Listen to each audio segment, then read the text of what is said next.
കാര്യം പറയാനുള്ളത്, ഈ ബിടെക് ബിരുദധാരിക്ക് അയാൾക്ക് ടെക്നോളജി ശരിക്കും അറിയാവുന്നതുകൊണ്ട് അത് പ്രയോജനപ്പെടുത്തിയിരുന്നു സലീം. അതായത് ഈ വാട്സപ്പ്, ഇൻസ്റ്റ അങ്ങനെയുള്ളതൊന്നും യൂസ് ചെയ്യാതെ തന്നെ കമ്മ്യൂണിക്കേഷൻ, ഈവൻ നമ്മുടെ ഫോൺ എയർപ്ലെയിൻ മോഡിൽ വയ്ക്കുമ്പോൾ തന്നെ കമ്മ്യൂണിക്കേഷൻ ചെയ്യാനുള്ള കാര്യങ്ങളൊക്കെ അയാൾക്ക് സഹായത്വമായിരുന്നു. അപ്പോൾ അതൊക്കെ ഇതിലേക്ക് അവരെ ഈ ട്രാൻസ്പോർട്ടേഷൻ്റെ ഭാഗമായിട്ട് അവർ പ്രയോജനപ്പെടുത്തിയിരുന്നു. തൂഫാൻ്റെ ഭാഗമായിട്ട് നമ്മൾ വാഹന പരിശോധനകൾ വളരെ ശക്തമായിട്ട് നടത്തിക്കൊണ്ടിരിക്കുകയായിരുന്നു. അപ്പോൾ അങ്ങനെ ഇന്നലെ പുലർച്ചെ വാഹന പരിശോധന നടത്തുന്ന സമയത്ത് ഒരു ഇന്നോവ വാഹനം തടഞ്ഞു നിർത്തി അവരെ ആളുകളോട് സംസാരിച്ചപ്പോൾ അവരെ അല്പം പരുങ്ങുന്നതായിട്ട് കണ്ട്.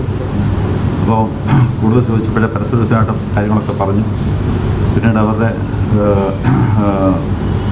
രണ്ട് ബാഗേജ് പരിശോധിച്ചപ്പോൾ അതിനകത്ത് ഈ നിരോധിതമായിട്ടുള്ള ഇന്ത്യമേ ഉള്ളതായിട്ട് മനസ്സിലായി. പിന്നെ നമ്മളെ പ്രൊസീജിയർ പ്രകാരം ഗസ്റ്റ് ഓഫീസറെ വിളിച്ചു വരുത്തുകയും കൂടുതൽ പരിശോധന നടത്തുകയും ഇവിടെ ശരീരത്തു നിന്നും മയക്കുമരുന്നുകൾ കണ്ടെത്തുകയും ചെയ്തു. അതിനകത്ത് കൊക്കൈനുണ്ട്, MDMA ടാബ്ലറ്റുണ്ട്.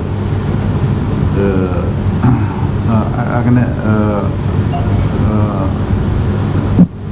ഏകദേശം ഇൻ്റർനാഷണൽ മാർക്കറ്റിലെ ഒരു 1.5 കോടിയോളം രൂപ വില വരുന്ന ലഹരി വസ്തുക്കൾ നമ്മൾ കണ്ടെടുത്തു. ഈ പ്രതികളെ നമ്മൾ വീണ്ടും ചോദ്യം ചെയ്ത സമയത്ത് ഇതിൻ്റെ സോഴ്സിനെ കുറിച്ച് ഇൻഫർമേഷൻ കിട്ടി. അത് അങ്ങനെ സോഴ്സ് ഒരു സലീം ഒരാളാണ് എന്ന് പറഞ്ഞു. സലീം ഇങ്ങനെ സംസ്ഥാനങ്ങളിൽ നിന്നും മറ്റു സംസ്ഥാനങ്ങളിൽ കൊണ്ടുവരുന്ന രീതിയാണ് മനസ്സിലായി. അയാൾക്ക് നേരത്തെ കേസുകളുണ്ട്. ഈ അറസ്റ്റ് ചെയ്യപ്പെട്ട വാഹനത്തിലുണ്ടായിരുന്ന ആളുകൾക്കും കേസുകളുണ്ട്. വിവിധ ജില്ലകളിലായിട്ട് മയക്കുമരുന്ന് കേസുകളിലെ പ്രതികളാണിവർ. അപ്പോൾ ഇതിൻ്റെ സോഴ്സ് എന്ന് നമ്മൾ കരുതുന്ന സലീം എന്ന ആൾ ഉപയോഗിച്ചിരുന്ന ഇന്നോവ കാർ ഫർദറായിട്ട് സബ്സിക്വൻ്റായിട്ട് നമ്മൾ BMW കാർ ഉൾപ്പെടെ അയാൾ കസ്റ്റഡിയിൽ എടുത്തിട്ടുണ്ട്. രാവിലെ അയാൾ അറസ്റ്റ് ചെയ്തിട്ടുണ്ട്. പുലർച്ചെ അറസ്റ്റ് ചെയ്ത ആളുകളെ മജിസ്ട്രേറ്റിന് ഹാജരാക്കി അവർ റിമാൻഡ് ചെയ്തിട്ടുണ്ട്. ഇതിൻ്റെ അന്വേഷണം ഇനി കൂടുതൽ നമ്മൾ ഊർജിതമായിട്ട് നടത്തിക്കൊണ്ടിരിക്കുകയാണ്. ഇതിൻ്റെ അപ്പർ ലെവൽ ഇതെവിടെ നിന്നാണ് സോഴ്സ് തുടങ്ങുന്നത് എന്നുള്ള വിവരവും മറ്റു കാര്യങ്ങളും ഇതിനകത്ത് ബാക്കി ആർക്കൊക്കെ ബന്ധമുണ്ട് എന്നുള്ള കാര്യങ്ങളൊക്കെ അന്വേഷിച്ചുകൊണ്ടിരിക്കുകയാണ്. ഇതിനകത്തെ പ്രതിയുടെ കൂടെ സഞ്ചരിക്കുന്ന ഒരാൾ ഒരു ബിടെക് ബിരുദധാരിയാണ്. അയാൾക്ക് ഈ ടെക്നോളജിക്കലായിട്ടുള്ള ഇൻഫർമേഷനൊക്കെ ഉള്ളതുകൊണ്ട് അത് പ്രയോജനപ്പെടുത്തിക്കൊണ്ടാണ് ഈ സലീം ഇയാളെ കൂട്ടിക്കൊണ്ട് ഇതിൻ്റെ വ്യാപാരം നടത്തിക്കൊണ്ടിരുന്നത്.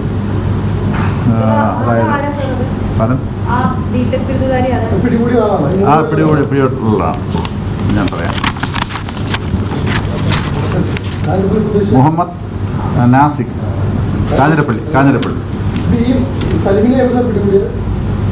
സലീമിന് മണ്ണർക്കാട് നിന്ന് പിടിച്ചത്. ഇന്ന് രാവിലെ അറസ്റ്റ് ചെയ്തിട്ടുണ്ട്. 7 മണിക്ക് അറസ്റ്റ് ചെയ്യപ്പെട്ടു. കൂടുതൽ ക്വസ്റ്റ്യൻ ചെയ്തിരിക്കുന്നേ ഉള്ളൂ. കൂടുതൽ ഡീറ്റെയിൽസ് പരസ്പരമായിട്ട് പലരും പറയുന്നുണ്ട്. കൂടുതൽ ഇൻവെസ്റ്റിഗേഷൻ കൂടുതൽ മറ്റു കാര്യങ്ങൾ നമുക്ക് വ്യക്തമാക്കാൻ സാധിക്കുകയുള്ളൂ. എന്നാ അതിനകത്തുണ്ടായിരുന്ന 2 പേര് ലിവിങ് ടുഗദറായിട്ടുള്ള കപ്പിൾസ് ആയിരുന്നു. അവരുണ്ട് കാരിയേഴ്സ് ആയിരുന്നു. മറ്റു കാര്യം പറയാനുള്ളത്, ഈ ബിടെക് ബിരുദധാരിക്ക് അയാൾക്ക് ടെക്നോളജി ശരിക്കും അറിയാവുന്നതുകൊണ്ട് അത് പ്രയോജനപ്പെടുത്തിയിരുന്നു സലീം. അതായത് ഈ വാട്സപ്പ്, ഇൻസ്റ്റ അങ്ങനെയുള്ളതൊന്നും യൂസ് ചെയ്യാതെ തന്നെ കമ്മ്യൂണിക്കേഷൻ, ഈവൻ നമ്മുടെ ഫോൺ എയർപ്ലെയിൻ മോഡിൽ വയ്ക്കുമ്പോൾ തന്നെ കമ്മ്യൂണിക്കേഷൻ ചെയ്യാനുള്ള കാര്യങ്ങളൊക്കെ അയാൾക്ക് സഹായത്വമായിരുന്നു. അപ്പോൾ അതൊക്കെ ഇതിലേക്ക് അവരെ ഈ ട്രാൻസ്പോർട്ടേഷൻ്റെ ഭാഗമായിട്ട് അവർ പ്രയോജനപ്പെടുത്തിയിരുന്നു. എന്തായാലും കൂടുതൽ അന്വേഷണങ്ങൾ നടത്തുകയാണ്. ഇതിൽ വേറെ ആരൊക്കെയുണ്ട്, ഇതിൻ്റെ മാക്സിമം സോഴ്സ് വരെ ചെലുത്തുക എന്നുള്ളതാണ് നമ്മുടെ ലക്ഷ്യം.